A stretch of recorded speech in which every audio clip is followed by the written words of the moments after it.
باللہ من الشیطان الرجیم بسم اللہ الرحمن الرحیم وبہ نستعین وهو خیر المعین صلی اللہ علی سیدنا محمد وآلہ الطاہرین اللہم صل علی محمد وآل محمد. ہماری گفتگو بدن برزخی کے اوپر چل رہی تھی اور آپ کی خدمت میں گزشتہ درس میں تمام اشیاء کا اس عنوان سے نزول اور صعود کے عنوان سے تسبیح اور حمد کرنے کا تذکرہ سورہ اسراء نمبر 44 کے ضمن میں کیا گیا. اس کے بعد ہم بدن کی حیثیات اور اعتبارات کے اوپر منتقل ہو گئے. نفس جو ہے وہ 3 حیثیتیں رکھتا ہے. آج کا انشاءاللہ ہم درس میں گزشتہ درس کو بھی منظم تر کر لیں گے. نفس کی 3 حیثیتیں ہیں، یعنی 3 مراتب ہیں سفر جو واپسی پہ اس کا انسان کا ہے اللہ سبحانہ و تعالیٰ کی طرف. 3 اس کے مراحل ہیں. پہلا مرحلہ ہے کہ نفس بدن مادی اور بدن طبیعی سے تعلق رکھتا ہے، اور جب نفس کا بدن مادی سے تعلق ہو تو یہ نفس مادی کہلاتا ہے. اگرچہ اپنی حقیقت اس کی مجرد ہے، لیکن بدن مادی اور مادی حیات کی مناسبت سے اس کی طرف نسبت نفس مادی کی دی جاتی ہے. اور اس صورت میں نفس جو ہے وہ اپنے بدن کے ساتھ جو تعلق اور اتحاد ہے اس کی اساس پہ احکام مادہ اس بدن پہ جاری ہوں گے، اور وہ بدن سے احکام مادہ کے مطابق استفادہ کر سکتا ہے. یعنی جو جہان مادہ کے آثار اور احکام ہیں اسی کے دائرے میں مقید رہتے ہوئے یہ بدن انسان کا وہ کام کر سکتا ہے. دوسرا نفس کا جو مرحلہ ہے وہ مرحلہ ہے کہ وہ بدن برزخی رکھتا ہے. بدن برزخی جسے بدن ملکوتی بھی کہتے ہیں. یہ بدن ملکوتی اس کی بارے میں ہم پیچھے پڑھ چکے ہیں کہ یہ واسطہ بنتا ہے بدن مادی کی تدبیر کرنے کا. یعنی نفس براہ راست بدن مادی سے تعلق نہیں رکھ سکتا، وہ اس بدن برزخی کے واسطے و توسط سے بدن مادی سے تعلق قائم کرتا ہے. اب یہ غور و فکر کرنے والی چیز ہے. بہرحال ایک نتیجہ ہمارے سامنے آ رہا ہے. اس کی دلیل ہم 1 دلیل پڑھ چکے تھے کہ نفس انسانی، ذات انسانی، جب ہم نفس انسانی کہتے ہیں ایک ذات، یہ ذات انسانی مجرد تام ہے، اور بدن انسانی جو اس دنیا کے اندر مادی جہان میں ہے وہ مادہ تام ہے. دونوں میں کسی قسم کی مسانخت اور سازگاری نہیں ہے. لازم ہے کہ درمیان میں ایک ایسا واسطہ ہو کہ نفس اس بدن مادی سے ارتباط قائم کر سکے، اور وہ واسطہ بدن برزخی. البتہ یہ بدن برزخی نفس کے لیے کاملاً کب آشکار ہوتا ہے؟ جب اس بدن مادی کو نفس کو بدن مادی کے اعتبار سے موت آ جائے. قبل از موت عام انسانوں کے لیے تو اصلاً اس کا وہ بدن برزخی آشکار نہیں ہوتا. ہاں مگر بعض اولیاء الہی ہیں یا بعض اپنے نفس میں دنیا سے ارتباط کو بہت ضعیف کر کے دیکھ سکتے ہیں اگلے جہان برزخی میں. صحیح، وہ دیکھ سکتے ہیں. یعنی اگلے جہان کو دیکھنے کے لیے جیسا تکرار سے آپ کی خدمت میں دروس میں ذکر کیا گیا ہے، وہ نفس سے مادی جہان سے جتنا ضعیف تعلق ہوگا اگلا جہان اسی مقدار کا ہمارے لیے کیا ہوگا؟ آشکار ہوگا. لہذا یہاں پہ ہمیں یہ بات آئی کہ ہمارے پاس نفس ملکوتی وہ کب آشکار ہوگا؟ نفس دنیاوی تو آشکار ہو گیا بدن مادی کے ساتھ، ہم اس کے آثار اور تمام نتائج دیکھ بھی رہے ہیں. یہ سب سے زیادہ حصہ بھی ہم اپنی اس مادی جہان میں بیٹھے اپنے نفس دنیاوی کو ہی کرتے ہیں. نفس ملکوتی کب آشکار ہوگا؟ جب اس بدن مادی کے اعتبار سے کیا ہے؟ موت نصیب ہوگی. اس بدن طبیعی یا مادی کے اعتبار سے کیا ہے؟ موت ہمیں نصیب ہوگی. تو اس وقت انسان کے لیے عالم ملکوت میں بدن ملکوتی کاملاً آشکار ہو جائے گا. موت کے بھی درجات ہیں. موت کے درجات سے مراد اگر یہ ہے کہ برزخی ایک موت ہے اور ایک دنیاوی موت ہے، تو ہاں اس اعتبار سے کہہ سکتے ہیں کہ موت دونوں بدن سے ہے. ارتقائی سفر میں آپ نے مکمل اس کو انکشاف کرنا ہے اور مکمل اگر اس کے ساتھ زندگی بسر کرنی ہے تو پچھلے والے مراحل میں موت کا نصیب ہونا لازم ہے. یعنی ہمارے نفس کی حقیقت کو اگر ہم دیکھیں تو یہ ساری کی ساری چیزیں وابستہ ہیں، لیکن نفس چونکہ بہت گہری توجہ اس ٹائم مادی جہان کی طرف کیے ہوئے ہے، اس مادی بدن کے توسط سے، اور اس قدر وہ عادی ہو چکا ہے ہمارا نفس اس مادی جہان کی حیات سے کہ اس کی توجہ ہی دوسری طرف نہیں جاتی. چونکہ تعلق اور راسخ بہت ہے، یہ جو راسخ تعلق ہم نے اپنے وجود میں پیدا کیا ہے، ہم اس کو جتنا ضعیف کرتے جائیں گے اگلا جہان ہمارے لیے آشکار ہوتا جائے گا، اور بالآخر موت آئے گی تو چونکہ اس بدن طبیعی و مادی سے کامل تعلق ہمارا ختم ہو جائے گا. صحیح ہے، وہ جو تدبیر کا تعلق نفس کا تھا نا وہ ختم ہو جائے گا. جیسے بھی انبیاء و ائمہ علیہ السلام اپنی شان اور عظمت اور بلند ترین مرتبے کے باوجود اپنے مادی بدن کی تدبیر نہیں فرما رہے، وَإِلَّا اٹھ کے دفنانا نہ پڑتا ان کے بدن مبارک کو. ان کے بدن مبارک جیسا امام حسین علیہ السلام کے بدن اقدس کے اوپر گھوڑے دوڑائے گئے، یہ امور انجام نہ پاتے. صحیح، موت طبیعی آتی ہے یا آپ اسے شہادت سے تعبیر کریں انبیاء و ائمہ علیہ السلام کے لیے، اور نفس کا تدبیر کا تعلق ٹوٹ جاتا ہے. صحیح، نفس کا تدبیر کا تعلق اس بدن سے ٹوٹتا ہے تو اخروی بدن اس کے لیے کاملاً کیا ہو جاتا ہے، آشکار اور ظاہر ہو جاتا ہے، اور نفس اسی کے ساتھ مشغول ہوتا ہے. پھر آپ نے یہ بھی گزشتہ دروس میں دیکھ لیا کہ اس بدن مادی کے ساتھ بدن برزخی کے توسط سے ربط ہے، لیکن بدن برزخی کے ساتھ نفس کا تعلق کیا ہے، وہ کاملاً ذاتی تعلق ہے، کسی واسطے کا درمیان میں محتاج نہیں ہے. درست ہے، یہ بات ہمارے لیے اس مقام پہ واضح ہوئی کہ نفس ملکوتی، ملکوت حقیقت کو بھی کہتے ہیں. آیات اور روایات اہل بیت علیہ السلام میں بعض اوقات یہ جبروت کے معنی میں بھی ہے، جسے جہان عقل کہتے ہیں. لیکن یہاں پہ جب فلسفے میں ہم پڑھیں تو ملکوت سے مراد یہی عالم مثال، عالم خیال ہے، جسے ہم نے کل برزخ امکانی ہے. نہیں، ملک اور ملکوتی. ملک جب کہتے ہیں تو اس سے کیا مراد ہے، جہان مادی. ملکوتی جب کہتے ہیں تو جہان غیر مادی.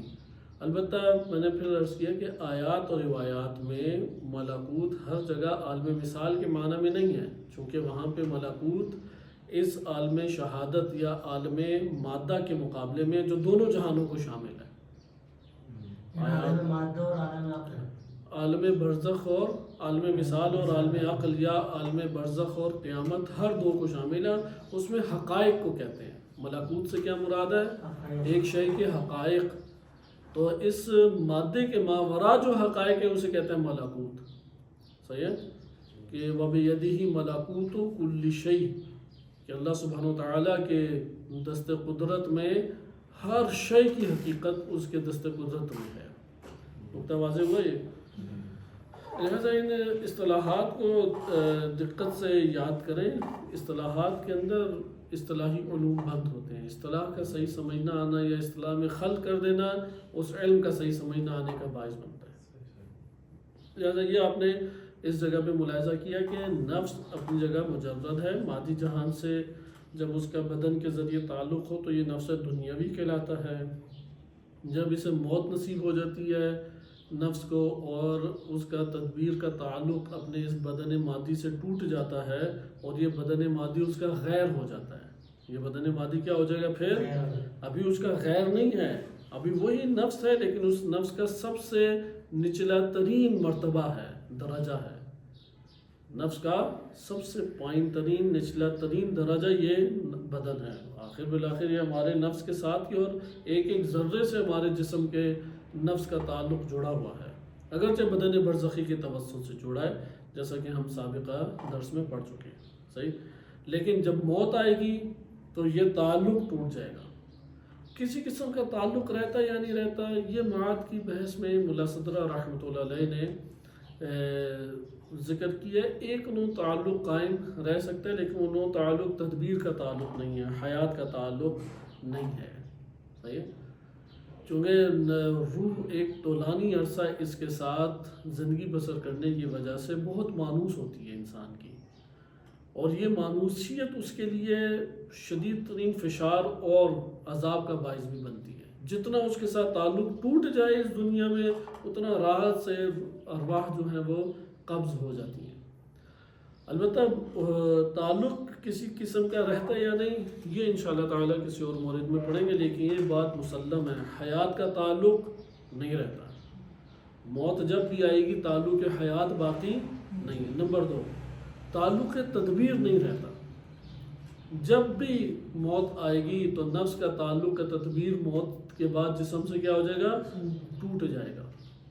اور ہم یہ سابقہ درس میں پڑھ چکے ہیں کہ اس دنیا کے اندر ارواح کی جو تاثیر ہے، ایک دفعہ اس بدن مادی کے توسط سے ہے، اور ایک دفعہ جس طرح فرشتے تاثیر پیدا کرتے ہیں، اسی طریقے سے بدون بدن تاثیر اس کائنات کے اندر ہے۔ وہ ولایت کے اوپر منحصر ہے کہ ان کو اللہ نے کتنی قدرت اور طاقت اور ولایت عنایت فرمائی ہے۔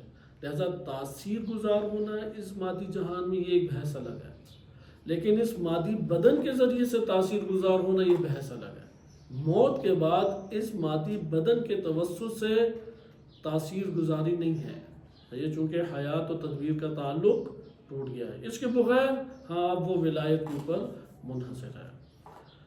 بقیہ چیزیں ہیں جو اللہ سبحانہ وتعالیٰ متبرک بنا سکتا ہے ایک شے کو، ایک مکان کو، وہ ایک الگ بحث ہے۔ اس لیے تبرک اور توسل وہ یہاں سے ہی بحثیں نکلتی ہیں۔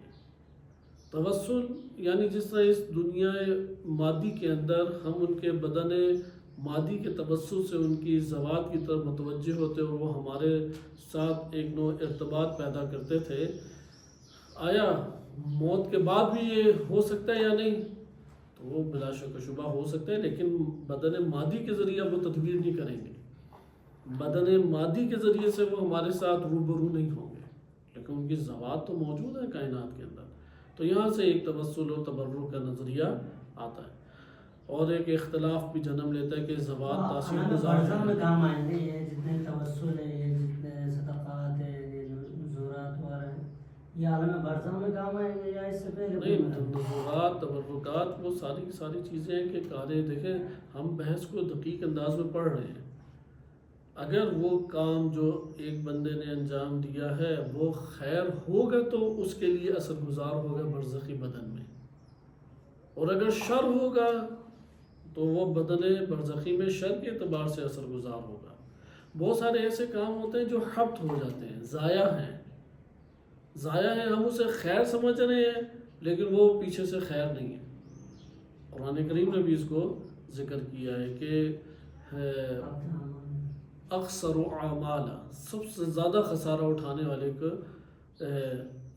کی کیا میں خبر نہ دوں؟ غالباً سورہ ہود آیت نمبر 16 ہے کہ سب سے زیادہ جو گھاٹے کا سودا کرنے والا، کیا اس کے بارے میں نہ بتاؤں؟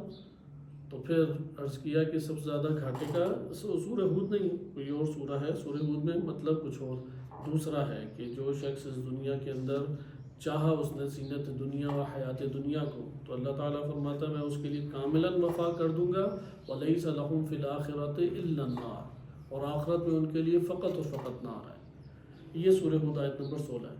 یہ والا مطلب بھی اسی طرح سے قرآن کریم میں آیا ہے کہ کیا میں تمہیں اکثر اعمال، ان لوگوں کی خبر نہ دوں جو سب سے زیادہ گھاٹے کا سودا کرنے والے ہیں؟ اور وہ کون ہیں؟ کہ جو اپنی زندگی میں کاموں کو انجام دیتے رہے اور یہ گمان کرتے رہے کہ ہم بہت زیادہ نیک اور خیر کا کام کر رہے ہیں، جبکہ وہ نیک اور خیر کا کام ان کے لیے قرار نہیں پا رہا تھا۔ اپنی زندگی میں کیا سمجھتے رہے؟ بہترین کام انجام دے دیں، جبکہ یہ ان کا گمان تھا کہ یہ بہترین کام ہے، وہ بہترین کام ان کے لیے نہیں تھا۔ لہذا بہت سارے نذورات ہیں پیچھے سے نظر ہے ہی نہیں، چونکہ نظر شرعی تک ہوتی ہے جب فقط اللہ تعالیٰ کے لیے نظر ہو، قرآن کے لیے نظر ہو یا کسی ہستی کے لیے نظر ہو، تو وہ نظر شرعی نہیں ہے۔ اگرچہ وہ جو بھی پورا کر رہا ہے وہ حرام نہیں کہلا رہا، لیکن نظر شرعی نہیں ہے۔ اسی طرح بہت سارے صدقات ہیں، صدقات جب اللہ تعالیٰ کے لیے انجام ہی نہیں پایا ایک عمل، تو وہ عمل جنم کیسے لے گا؟ اس لیے صراط مستقیم پر عمل کا صادر ہونا لازم ہے۔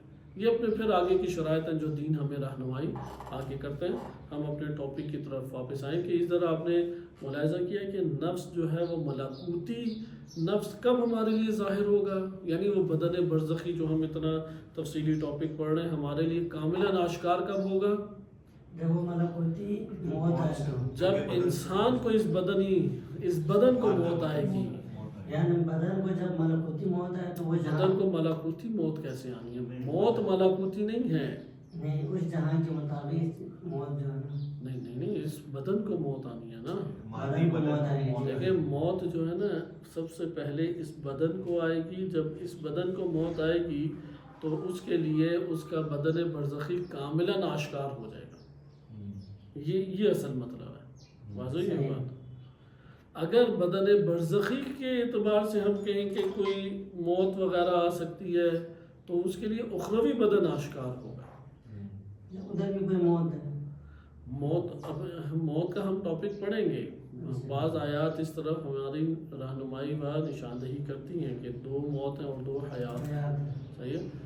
البتہ اس سے کیا مراد ہے؟ کیونکہ بدن برزخی کو موت سے مراد آیا گیا ہے کہ بدن برزخی دوبارہ آ ہی نہیں سکتا، تو یہ مراد نہیں ہے اس میں.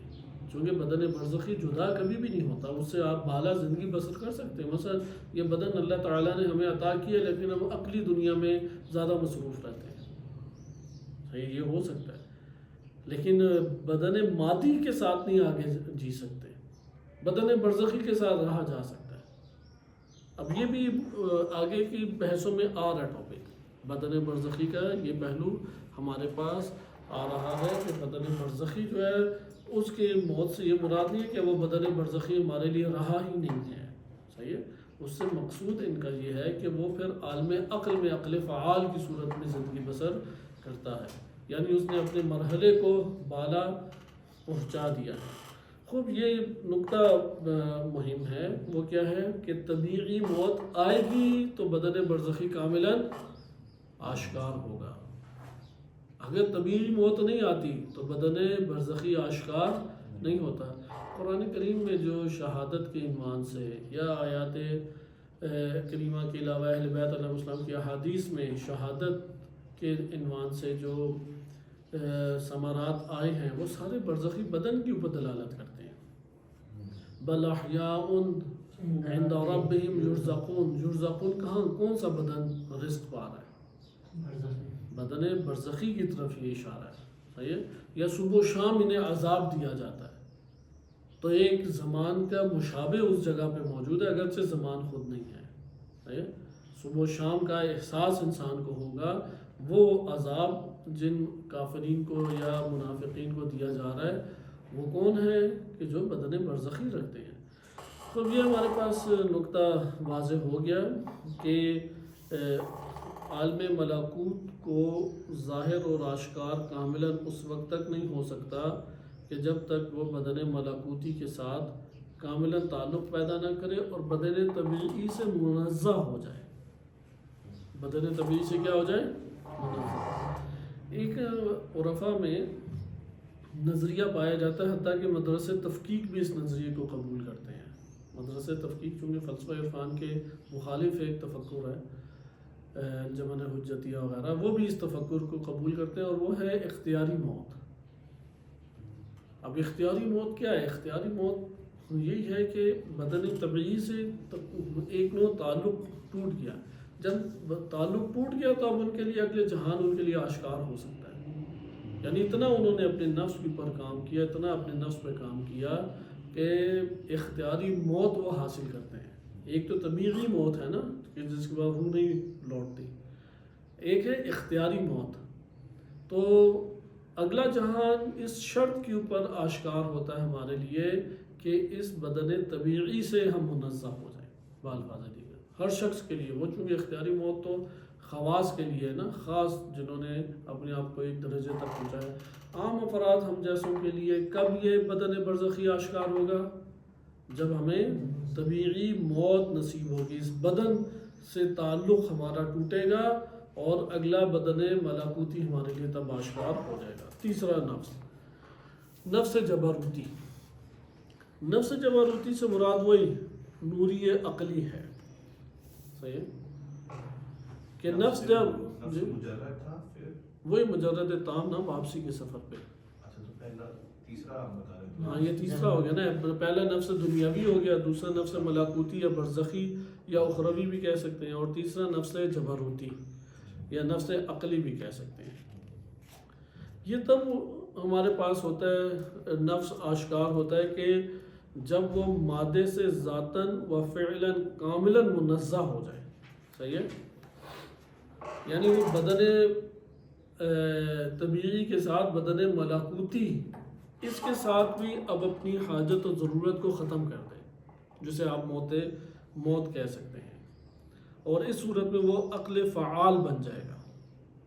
بدن طبیعی و بدن ملاکوتی اس سے بھی اپنے آپ کو بالا تر قرار دے دے. بدن طبیعی تو اس موت کے ساتھ چلا گیا. بدن ملاکوتی یہ جب تک نفس مرحلہ عقل کے اوپر فائز نہ ہو جائے, اس سے انسان کی جان نہیں چھوٹے گی. اسی میں مشغول رہے گا, اسی کا دل دادا رہے گا, اسی کے خواہشات و تمناؤں میں انسان مصروف و گم رہے گا.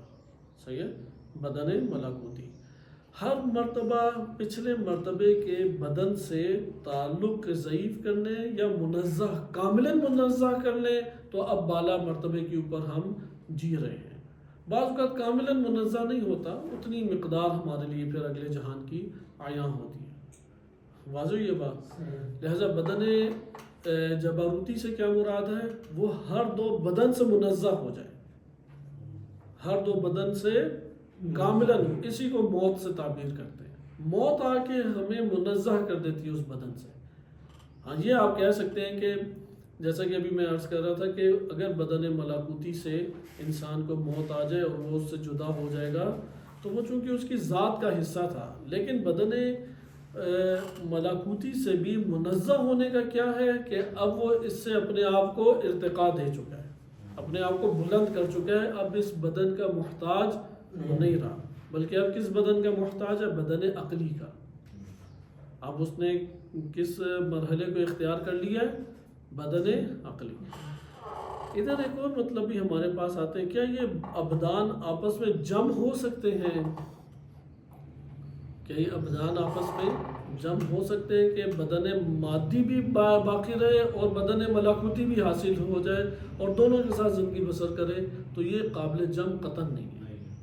صحیح ہے, بدن ملاکوتی کی حیات اسی وقت حاصل ہو سکتی ہے کہ جب اس جہان میں ہمیں موت نصیب ہو.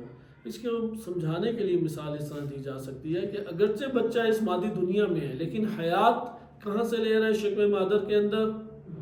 ہاں, وہ ماں کی ناف سے, ناف کے ذریعے سے حیات لے رہا ہے.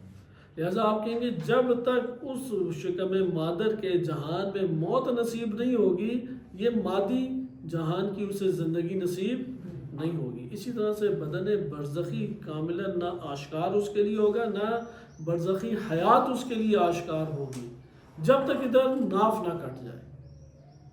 اس دنیا میں انسانی بدن سے نفس کا تدبیر اور حیات کا تعلق ٹوٹ جانا گویا کہ ناف کٹ جانا ہے. صحیح, چونکہ بدن تو ہمارا بنا ہوا ہے, ابھی بھی ہمارے لیے ظاہر نہیں ہے.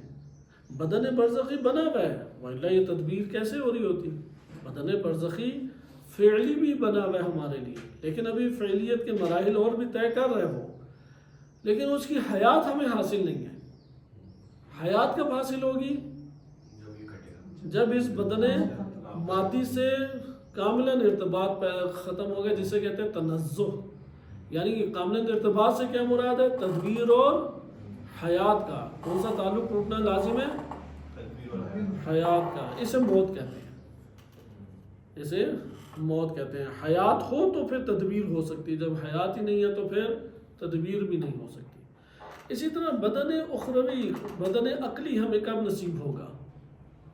جب بدن ملاکوتی سے ہم منزہ ہو جائیں.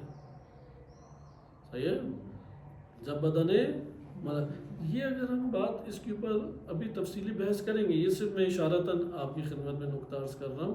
اس کے اوپر سوالات ابھریں گے, لیکن ان سوالات کو ہم آگے کے مباحث میں حل کریں گے, کیونکہ ہماری زیادہ تر بحث کا دائرہ کار عالم مسائل, عالم برزخ رہا ہے. ہم عالم عقل کو نہیں پڑھ سکے ابھی تک. صحیح ہے, وہ آگے آئے گا. یہاں پہ سوال یہ پیدا ہوتا ہے کہ بدن برزخی یا بدن ملکوتی جو ہمیں بدن برزخی عطا ہوگا، ہم ارتقاء نفس پیدا کر لیتا اور بدن عقلی اختیار کرتا ہے. ہو سکتا ہے بدن عقلی کے ہوتے ہوئے وہ بدن برزخی بھی اس کا قائم رہے.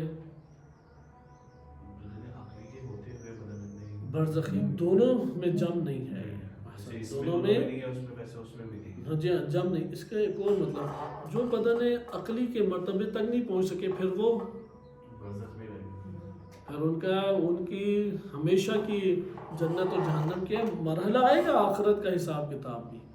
لیکن وہ چونکہ عقلی بدن کو حاصل کرنے کی استطاعت نہیں رکھتے تو پھر کون سا بدن ان کا قائم دائم رہ جائے گا؟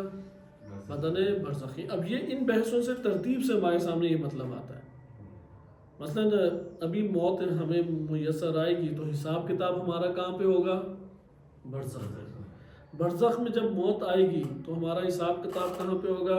وہ جو اصل حشر ہے، حساب ہے، پل صراط اور سارا قیامت میں. اب قیامت میں جو حساب کتاب ہوگا، قیامت کے لیے دروازہ کھل گیا جہان کا کہ بدن عقلی حاصل کر کے اب اس مرتبے کی زندگی کو جیو.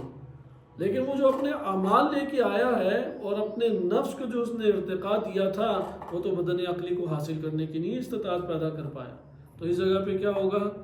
وہ سے اگلے جو موت ہے اس میں بھی پھر بدن برزخی ہی اس کا رہ جائے گا. لیکن یہ موت جو ہے یہ غیر اختیاری ہے، اپنے آپ آ جاتی ہے، بدن سے رابطہ ٹوٹ جاتا ہے اور پھر موت ساری اسی طریقے سے ہمارے اختیار سے باہر ہے. ملکوتی سے جبروتی کا بھی غیر اختیاری وہ بھی اسی طریقے سے، البتہ اس کی کیا تفصیل بنتی ہے انشاءاللہ ہم دیکھیں گے. عرض کیا کہ اس میں کئی سوال جواب بن سکتے ہیں ہمارے لیے. بہرحال حساب کتاب پہلا قبر میں ہے اور قبر کے بعد دوسرا حساب کتاب کیا ہے؟ قیامت میں ہے. یہ دو حساب کتاب ہر انسان کے، اس کے اوپر عقیدہ رکھنا ایمان کا جز ہے، لازم ہے. اور ہر انسان کے لیے یہ مراحل طے ہوں گے. اور برزخ جو ہے نا وہ خواب اور نیند کے قریب قریب جہان ہے، اس لیے اس سے انسان کاملاً بیدار ہو جائے گا. یہ ہوگا کہ جب قیامت کے لیے اٹھایا جائے گا تو پھر کاملاً بیدار ہو جائے گا. وہ کب ہوگا؟ ایک احتمال آپ دے سکتے ہیں کہ جب یہ دنیا کاملاً تباہ ہوگی تو پھر دونوں جگہوں کے اوپر قیامت آئے گی. مادی جہان بھی جائے گا اور برزخی جہان سے بھی وہ قیامت کے مرحلے پہ وارد ہو جائے گا. برزخ کے بعد قیامت آئے گا نا؟ برزخ کے بعد قیامت ہے ان کے لیے کہ جن کے لیے برزخی مرحلہ لازم ہے. ابھی یہ بحث آگے آ رہی ہے. بہرحال یہ آپ نے ابھی مطالعہ کیا کہ پھر وہ کاملاً عقل فعال بن جائے گا. صحیح ہے؟ عقل فعال. عقل فعال یعنی وہی جہان فرشتگان میں اب زندگی بسر کرے گا. اب وہ نہ بدن مادی کا محتاج ہے اور نہ بدن برزخی کا محتاج ہے. اب کس بدن کے ہمراہ ہے؟ بدن عقلی. بدن عقلی بدن قیامتی کے ساتھ ہے. روح بدون بدن نہیں ہوتی. اس کو ہم اچھے طریقے سے ذہن نشین کر لیں. اور یہ بھی نہیں ہو سکتا کہ اگلا بدن ہے تو دوسرے جہان کی ہمیں زندگی میسر آ جائے. یہ بھی نہیں ہوگا. اور یہ عرفا فلاسفہ حکمت مطالعہ ایک ارتقائی سفر انسان کا بیان کرتے ہیں. اور انسان کے نفس کی یا اس دنیا کے اندر ہمارا ہدف کیا ہے؟ ہدف یہی ہے کہ مرحلہ عقل کے اوپر انسان فائز ہو. مرحلہ عقل پہ وہی فائز ہوگا نا کہ جو عقل و فکر کی دنیا کا عمل انجام دیتا رہے. چونکہ بدن عقلی کس سے بنتا ہے؟ عمل غور و فکر، فارمولہ تعقل و تدبر سے. بار بار قرآن کریم نے اس کا تعارف ہمیں کرایا. تو خلاصہ کلام یہ ایک ارتقائی سفر ہے اور ارتقائی سفر یہ انسان کے لیے اللہ تعالیٰ نے قرار دیا ہے اور وہ عقل فعال بن سکتا ہے. اچھا، نفس انسان کی حقیقت ہے اور بدن اس کے لیے رقیقت بنتا ہے. یہ ایک مطلب ہے. حقیقت اور رقیقت یہ قریب لفظ ہے. رقیق کہتے ہیں ضعیف کو. حقیقت جو ہے نا وہ ایک ہے، یعنی اس حقیقت کا سایہ کیا ہے؟ یہ بدن ہے. یہ بدن کہاں سے ہے؟ نفس کی وجہ سے روشن ہے. لیکن نفس کی اپنے مرحلے کے اوپر طاقت وہ بالاتر ہے. لیکن ہر مقام پہ بدن نفس کی نسبت جو قوت حقیقت رکھے گا وہ قلیل ہے اور نفس کے پاس قوت حقیقت وہ قوی تر ہے. لہذا حقیقت کا رقیقت کے ساتھ ایک تعلق ہوتا ہے. حقیقت کو اگر ضعیف ہونے کی جہت سے دیکھیں تو یہ رقیقت بن جاتی ہے. بس رقیقت جو ہے وہی حقیقت اور حقیقت وہی رقیقت ہے. فرق کہاں پر ہے؟ قوت اور ضعف کا.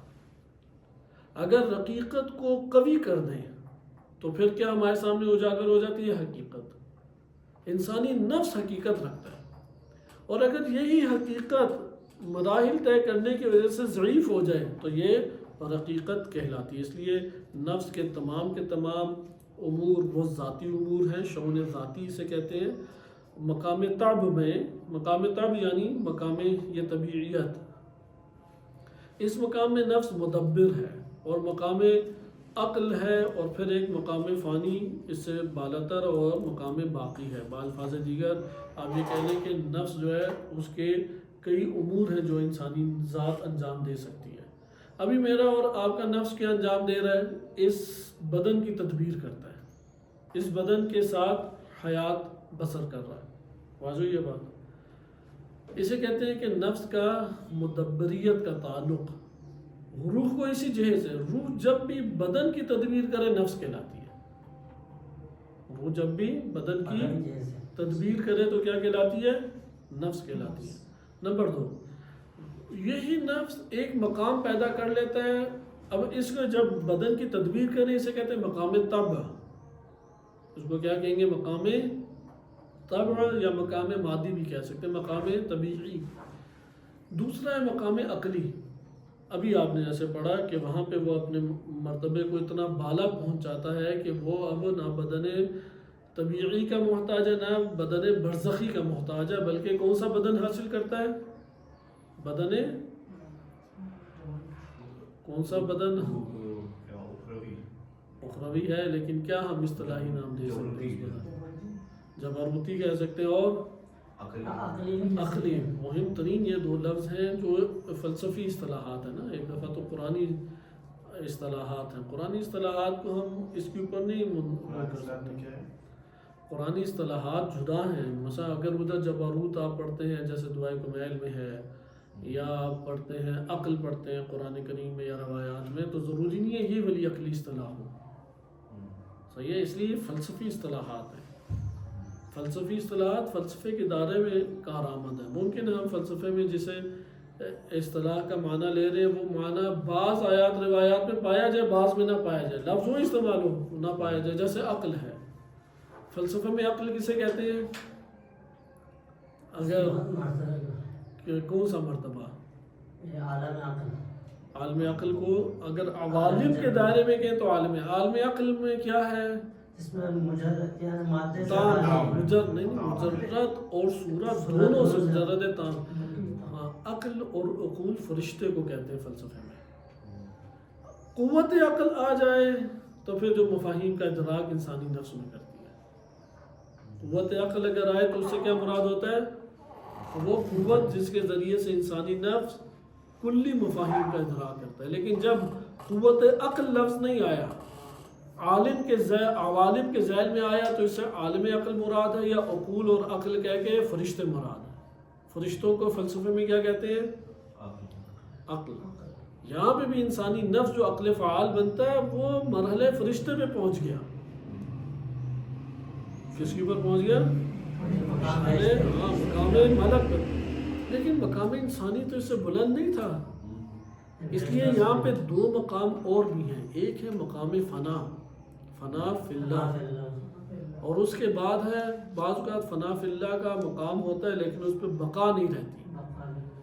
اس لیے اس کے بعد اگلا مرحلہ ہے بقا باللہ. صحیح ہے.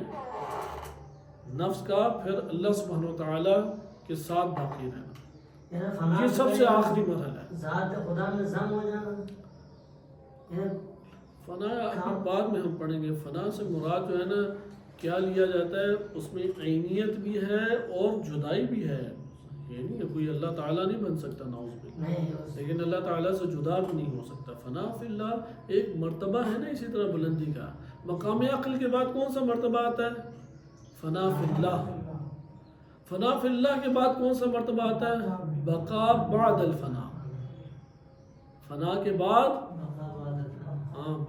بقا بعد.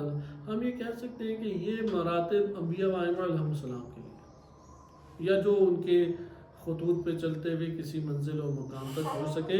البتہ یہ ہماری مباحث سے باہر ہے، اسے آگے دیکھیں گے. اگلا حیثیات بدن، یہ تو نفس کے اعتبار سے تھی نا، یہ سارے یہ باتیں کیا تھیں؟ نفس کے اعتبار سے. اسے میں تیزی سے لکھ دوں تاکہ آپ کے لیے جم ہو جائے. اور ایک نقطہ بھی عرض کرنا تھا، ہمارے پاس نفس ہے اور اس کے مد مقابل بدن ہے.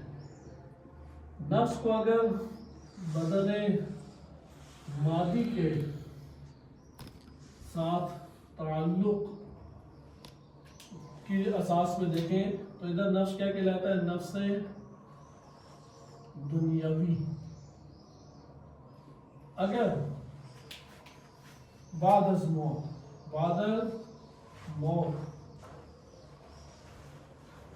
بدن برزخی یا ملکوتی کے ساتھ تعلق ہو تو اس نفس کا کیا ہم نے نام رکھ دیا؟ نفس ملکوتی، یا آپ کہہ سکتے ہیں اخروی، اگرچہ آخرت دونوں کو شامل. اور اگر منزہ ہو بدن مادی اور بدن برزخی ہر دو سے، ہر دو سے، تو یہ کیا کہلاتا ہے؟ نفس جبروتی یا نفس عقلی. اس صورت میں عقل فعال بن جاتا ہے. یہ ہے جہان ملائکہ، یہ تو ہمارے پاس ہے. اس کے بعد ایک اور آتا ہے، اب آ جائیں ہم، ایک ہے مقام. مقام کے اعتبار سے اگر ہم ایک تقسیم کریں تو ایک ہمارے پاس ہے مقام طبع. یہ جو کب ہے؟ نفس کا بدن سے تدبیر کا تعلق، ٹھیک ہے. دوسرا ہے مقام عقل، وہ جو جہان فرشتگان، صحیح ہے، تجرد تام حاصل کرنا، بدن مادی اور برزخی دونوں سے چھٹکارا. تیسرا ہے مقام فنا، یہ بھی ہمارے بحث سے باہر ہے. اور چوتھا ہے مقام بقا بعد الفنا، یہ مقام. ابھی ہم حیثیات پڑھ رہے ہیں. جو انسان کو بدن حاصل ہوتا ہے وہ انسان کے پاس 3 حیثیات رکھتا ہے. حیثیات بدن یعنی 3 جہات رکھتا ہے. حیثیات کیا؟ جہات. ایک ہے بدن فانی، یہ یقیناً بدن مادی ہے، صحیح ہے، یہ وہی بدن مادی ہے. دوسرا ہے بدن باقی بلا فنا، بدن باقی، صحیح ہے، یہ کبھی بھی فنا نہیں ہوتا، کبھی فنا نہیں. ممکن ہے وہ بدن باقی بعض کے لیے بدن برزخی ہو اور بعض کے لیے بدن عقلی ہو، صحیح. ایک ہمارے پاس اور ہے بدن مبہم،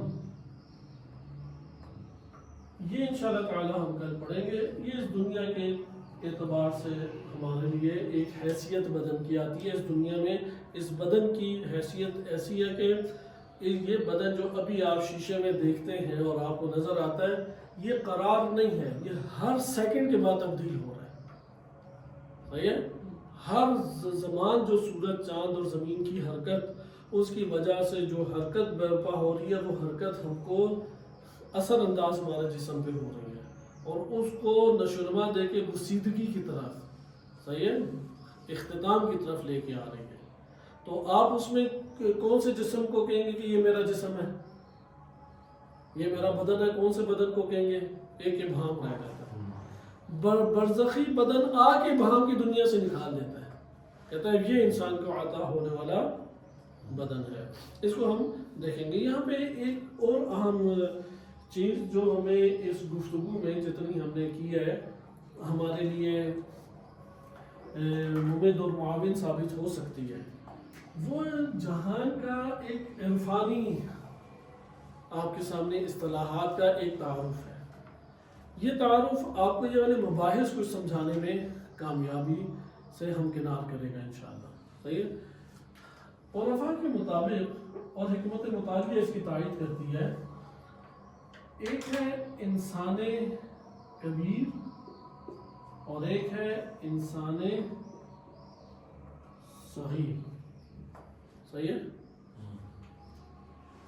اچھا، انسان کبیر میں جو کچھ پایا جاتا ہے انسان صغیر میں بھی پایا جاتا ہے. درست ہے. انسان کبیر کہتے ہیں ما سوی اللہ کو، ما سوی اللہ. عالم بھی جسے آپ کہتے ہیں اس طرح، عالم یعنی اللہ کے علاوہ تمام خلقت، یہ کہکشائیں ہیں، جہان برزخی ہے، جہان عقل ہے، جو بھی ہے. اچھا، انسان صغیر یہ جو انسان اس دنیا میں ہے، یہ انسان قوتیں رکھتا ہے. صحیح ہے. انسان کبیر بھی کیا رکھتا ہے؟ قوتیں رکھتا ہے.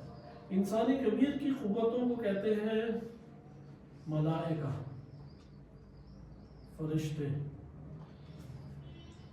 صحیح ہے.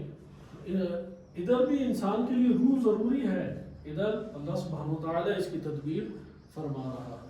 اور یہ آپ نے دیکھا قوتوں سے، انسان صغیر قوتوں سے سارے کام لیتا ہے یا نہیں؟ انسان کبیر کس سے کام لے رہے ہیں سارے کے سارے جو اس دنیا میں انجام پا رہے ہیں؟ قوتیں. کس سے انجام پا رہے ہیں؟ بس اس پورے جہان کی قوت کون ہے؟ فرشتے. دیکھیں کائنات میں جو کچھ ظاہر ہو رہا ہے وہ فرشتوں کے توسط سے ہے. یہ تو قرآن اور حدیث بھی ہمیں بتاتی ہے. کوئی شے فرشتوں سے باہر نہیں ہے. حاکم ہے فرشتے. اللہ کی کوئی دخلت نہیں اس میں. اللہ تعالیٰ تو بالا سے تدبیر فرما رہا ہے نا، اللہ نے ہمیں بنایا نا. ہر شے کا فیض کہاں سے جاری ہو رہا ہے؟ وہ تو ذات ہے. مثلا اگر آپ بلب کے بارے میں بات چیت کریں، اس کا یہ مطلب تھوڑی ہے ٹرانسفارمر کا انکار کر دیا ہم نے. یہ تو نہیں ہے نا مطلب. وہ تو خداوند متعال نے خلق اس طرح سے کیا ہے. انسان صغیر کا خالق کون ہے؟ قوتیں. خالق کون ہے انسان صغیر کا؟ پروردگار. اسی طرح انسان کبیر یعنی اس پورے یعنی یہ مقصود کیا ہے، من عرف نفسہ عرف ربہ. انسان جو اپنے آپ کو پہچانے، انسان کاملاً اسی ماڈل کے اوپر خلق ہوا ہے. کہ پوری کائنات جس ماڈل پہ خلق ہوئی ہے، پوری کی پوری کائنات کو آپ اگر ایک فرد میں سمانا چاہیں تو ایک انسان ہے. یعنی اس کا مزداج جو انسان کامل مراد ہوگا. ابھی آپ کے پاس نہیں قوتیں؟ قوتیں تو ہیں، بس آپ قوتوں سے سارے کام کرتے ہیں یا نہیں؟ تو یہ پورا جہان جس سے چل رہا ہے وہ کس قوت سے چل رہا ہے؟ وہ قوت کون ہے؟ ملائکہ. وہ فرشتے ہیں جس سے چل رہا ہے. صحیح ہے. فرشتے سب سے بڑی تعداد کائنات میں کس خلقت کی اللہ تعالیٰ کی؟ فرشتے. وہ انسانوں کی قوت تو نہیں کریں گے نا. آپ کوئی بھی سارے کام جو کر رہے ہیں کس کے توسط سے کر رہے ہیں؟ وہ اللہ تعالیٰ نے خود بندوں کے اندر یہ استعداد وہ استعداد اللہ تعالیٰ نظام چلا رہے ہیں، لیکن واسطہ کون ہے اس میں؟ فرشتے ہیں نا. وہ کوئی بھی مثلا ہماری یہ آنکھ ہے، یہ باقی کیسے ہے؟ بالآخر کوئی فرشتہ اس میں واسطہ ہے جس کی وجہ سے اسے حیات مل رہی ہے. کوئی معدہ ہضم کرتا ہے، کس کے ذریعے سے ہے؟ بالآخر کوئی فرشتہ ہے جس کے توسط سے مادی جسم میں کام کرانے کے لیے نا، اللہ سے جوڑنے کے لیے یہ فرشتے موجود ہیں. سارے کے سارے دیکھیں. آپ تو اب روایات پڑھیں نا، ابھی تو یہ موضوع ہمارا نہیں، آگے آئے گا نا. اس لیے تو میں یہ تفکر آپ کے لیے عرض کر رہا ہوں کہ خداوند متعال نے جو نظام بنایا ہے اس میں بھی آئے گا انسان کامل ہو. اس لیے نہیں لا رہا کہ بحثیں الجھ نہ جائیں. ذات باری تعالیٰ متصف ہے اسماء و صفات سے. اسماء و صفات سے پھر جو چیز ظاہر ہوتی ہے وہ فرشتگان کی صورت ہے، مرحلہ ہے. پھر فرشتگان کے ذریعے سے اللہ تعالیٰ چیزوں کو ظاہر فرما رہا ہے. اور ہر فرشتہ کس کے ماتحت ہے؟ ایک اسم کے ماتحت ہے. لیکن فرشتہ کوئی شے ہے یا فرشتہ وہ قانون ہے جو جس کے نا وجود ہے. استاد سعید احمد خان والا نظریہ نہیں ہے. لیکن جسم نہیں ہے. سعید احمد خان کا یہ نظریہ ہے. ہاں اور اسی طرح کی عجیب و غریب نظریاں کہ بجلی کو کہا یہ وہی ہوتی ہے، اچھا قرآن میں جہاں پہ بھی مراد ہے اس سے مراد یہ ہے، فلاں یہ ہر چیز کو مادی پیکر پہنا دیا نا. اچھا ہاں لیکن فرشتہ ایک وجود ہے جس طرح ہم ایک وجود ہیں، لیکن جسم نہیں رکھتے. جسم نہیں رکھتا، مجرد تام ہے. وہ بحث آگے کی ہے. خلاصہ کلام ہر ذات باری تعالیٰ کس سے متصف ہے؟ صفات و اسماء سے. ہر صفت سے اسم ظاہر ہوتا ہے، اور اسم کے سے کون ظاہر ہوتا ہے؟ فرشتہ. اسی فرشتے سے پھر آگے ایک کام جنم لیتا ہے اور پھر ایک خلقت آگے اللہ تعالیٰ. پھر وہ کون سے صفات جو انسانوں کو اس سے بالاتر کر دیتے ہیں؟ یعنی انسانوں کو نہیں، انسانوں کو یا کون سا فرشتوں سے؟ انسان بالاتر ہے وہ آگے پڑھیں گے.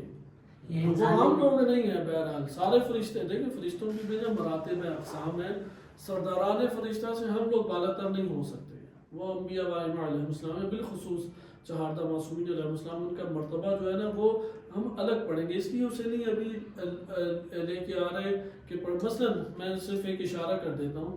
حضرت جبریل علیہ السلام اللہ سبحانہ و تعالیٰ کے اسم علیم کے مظہر ہیں. ایک اسم کے مظہر ہے نا. اللہ سبحانہ و تعالیٰ کے تمام اسماء مستجمع جمیع صفات و کمالات، وہ کون سا اسم ہے؟ لفظ اللہ. لفظ علیم کا مظہر جبریل علیہ السلام ہے. لفظ اللہ کا مظہر کون ہے؟ وہ انسان کامل ہے. وہ اس اعتبار سے آتے ہیں، وہ ایک قسم کے نہیں ہیں، وہ تمام کے تمام اسماء کا مظہر قرار پاتے ہیں. بقیہ ساری کی ساری خلقت کیا ہے؟ چند اسماء کے وہ ہیں، مظاہر ہیں. بہرحال انسان کبیر آپ نے ملاحظہ کیا کہ اس کی بھی قوتیں ہیں. یہ مادی جہان کو بدون قوت نہ سمجھے. اس مادی جہان میں جو کچھ انجام پا رہا ہے، برزخی جہان میں جو کچھ انجام پا رہا ہے، سارا کس کے توسط سے ہے؟ وہ قوت کون ہے؟ وہ ملائکہ. پھر ہر قوت کا ایک منبع ہے یا نہیں؟ مثلا ہمارے نفس ہے نا، اس کے اندر ہے نا قوت حیات. اچھا ادھر دیکھیں، قوت حیات ہمارے پاس ہے. قوت علم ہے یا نہیں؟ قوت علم ہمارے پاس ہے. قوت خیال ہے یا نہیں؟ جی قوت خیال ہمارے پاس ہے. آپ کے پھر ادھر بھی ہونی چاہیے یا نہیں؟ قوت خیال حیات کا منبع مثال کے طور پہ آپ یہ کہہ دیں کہ جناب میکائیل ہیں.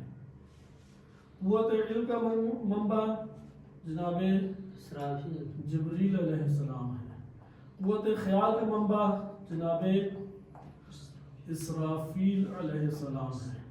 اور موت سے ہمکنار انسان ہوتا ہے یا نہیں؟ اس کا منبع جناب اسرائیل علیہ السلام. یہ منابع ہیں. قوت علم، ہر ذرہ کوئی نہ کوئی علم رکھتا ہے یا نہیں؟ جی پتھر کو پتا ہے کہ اس نے کہاں گرنا ہے، پودے کو پتا ہے کہ کس کس جگہ سے اگنا ہے، کس کس نے رنگ بھرنا ہے. یہ سارے کے سارے انسان کبیر میں حیات کہاں سے آ رہی ہے؟ جناب میکائیل علیہ السلام کے توسط سے آ رہی ہے. یہ وہ قوت ہے. اچھا اسی طریقے سے برزخ ہے یا نہیں؟ جہان برزخ کس سے بن رہا ہے؟ وہ پورا کا پورا جہان، اسے زندگی کا وہ کہاں سے وہ وجود میں آ رہا ہے؟ وہ قوت خیال کا منبع انسان کبیر کے لیے جناب اسرافیل علیہ السلام ہے. موت ہر جگہ پہ اللہ تعالیٰ نے قرار دی ہے، اس کا منبع کون ہے؟ اسرائیل علیہ السلام ہے. یہ ایک کہتے ہیں کہ انسان، اس لیے انسان صغیر کو سمجھتے جائے انسان کبیر سمجھ آتا چلا جائے گا. صحیح ہے؟ اسی طرح جیسے انسان صغیر خالق کا محتاج ہے یا نہیں، انسان کبیر بھی ہے. انسان صغیر رب کا محتاج ہے یا نہیں، انسان کبیر بھی رب کا محتاج ہے.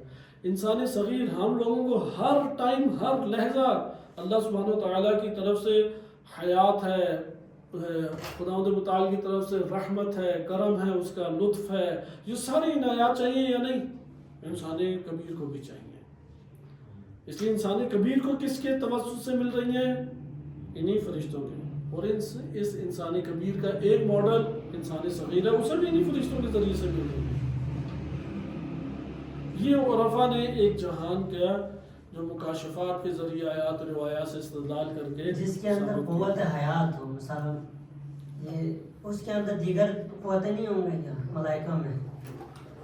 ابھی ایک ملائکہ قوت حیات کا جو حضرت میکائیل لیکن ملائکہ کی زندگی جو ہے نا وہ ہماری زندگی کی طرح نہیں ہے. ہماری زندگی کی طرح اس کا تصور نہ کریں. ہمارے جسمانی تقاضے ہیں, ہمیں اجتماعی زندگی کے مسائل ہیں, ہمارے وظائف جدا ہیں, اختیار ہم رکھتے ہیں. تو ملائکہ کے جہان کو ہمیں پڑھنا پڑے گا اس اعتبار سے. لیکن ابھی آپ کے لیے یہ بات پتہ لگ گئی. ادھر یہ بہت اہم نقطہ ہے جس کو آپ نے غور و فکر کرنا ہے, اور یہ آئندہ دروس میں بھی تکرار ہوگا. آغاز ہر شے کا کہاں سے ہو رہا ہے؟ ہر شے کا آغاز وہ اللہ تعالیٰ کا ذات ہے. ہر شے نے کہاں پہ پہنچنا ہے؟ اللہ تعالیٰ. مبدا اسی کو ہے. اب وہ پتہ لگا مبدا کون ہے؟ ذات پروردگار اللہ سبحانہ و تعالیٰ. اور معاد جس کی طرف لوٹ کے جانا ہے اور وہ مقصد ہے, غایت الغایہ ہے, وہ کون ہے؟ اللہ تعالیٰ کی ذات. جب آپ اللہ تعالیٰ کی ذات سے آئیں گے تو سب سے پہلے کس جہان کو آپ کو مطالعہ کرنا پڑے گا؟ ذات اور اسماء و صفات کو. کس کو پڑھیں گے؟ ذات اور اسماء صفات. یہ جہان توحید ہے, ذات اور اسماء و صفات. اس کے بعد آپ جب آئیں گے تو پھر کسے پڑھنا پڑے گا؟ جہان انسان کبیر کو. انسان کبیر میں چار نہ چار کہاں سے آغاز ہوگا؟ جہان عقل سے. صحیح ہے. جہان عقل جب آیا تو یہ اللہ سبحانہ و تعالیٰ کی صفات فعلی کا مظہر قرار پا گیا. درست ہے. اور وہاں سے پھر آپ قوتوں کے اعتبار سے پڑھیں گے اور پھر نیچے آئیں گے عالم مادہ تک. یہ ترتیب ہے عرفان کے ابواب کی. شروع کہاں سے ہوتا ہے؟ ذات باری تعالیٰ سے. پھر کون سا چیپٹر آتے ہیں؟ اسماء و صفات کے. پھر آتے ہیں جہان عقل, اور پھر آتے ہیں جہان برزخ. ہم چونکہ وہم اور خیال پڑھ رہے تھے اپنے دروس کے سلسلے سے پہلے, تو ہم نے خیال اور وہم کی اساس پہ شروع کیا واپسی کے سفر سے. وہاں سے انشاءاللہ اس کو ختم کر کے انشاءاللہ آغاز اسی ترتیب سے کریں گے. صلی اللہ علیہ سیدنا محمد و آلہ الطاہرین.